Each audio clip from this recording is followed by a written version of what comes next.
By now, I'm sure everybody's heard of these GLP-1 prescriptions or drugs that have been just hitting the market like crazy in the last 6 months or so. If you're unfamiliar, they're the drugs that are meant for type 2 diabetics, but a lot of people are using them for weight loss. So these have been really promoted or used by celebrities and influencers to lose weight. So now it's sweeping the nation of how can I get that drug to lose my weight. So with that, there's been a ton of shortages across the country.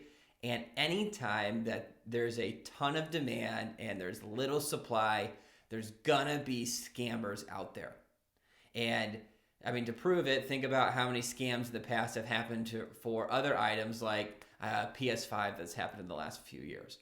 So the Better Business Bureau came out with an article. I'm going to put this article in the comments so you can use it for your clients or if you want to post it to social media.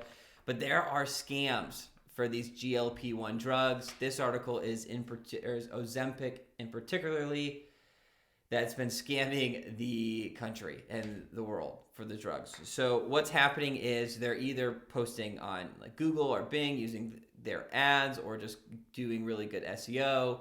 I think the scariest one is they're hacking social medias and they're posting social medias.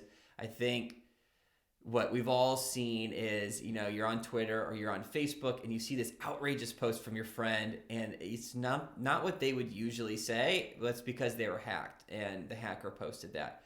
So that's probably the scariest one because now you can see your friends promoting these scams. What they're doing is they're saying, hey, we have this Ozempic drug or GLP-1 if it's Manjaro or Zepbound or any of the other ones. And you can buy them hundreds of dollars less through us online than you picking it up at the pharmacy. If you are using the drug and it's medically necessary, a lot of insurance plans cover them. And that's under the copay. The copay could be $25, it could be $150, but it's less than the total cost. If the insurance plan doesn't cover it and you're just using it for weight loss is when they usually don't cover it, there could be $1,000 to $1,500 a month just to get the drug. So when you see this, huge, great marketing program that says, hey, we can get this for hundreds of dollars less than the pharmacy, of course people are going to get scammed. So what they're doing is they're having you meet with a fake doctor through a telemedicine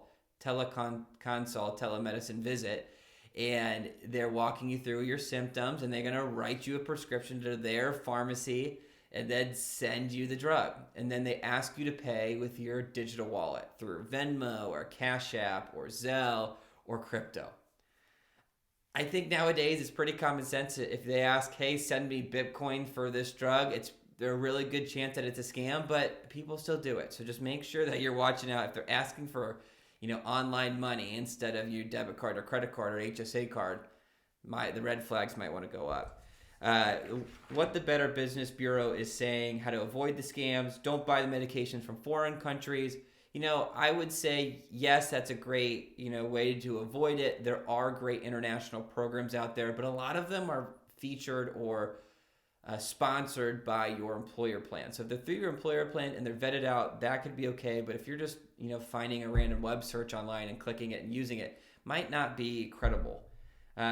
Only buy the prescription from pharmacies that take your prescription. So when your doctor physically writes you a prescription and you hand it to the pharmacy or they send it electronically, that's a good case that it's a reputable source. But if they're just saying, hey, you can buy this drug without a prescription, probably a red flag. Watch out for unreasonably low prices.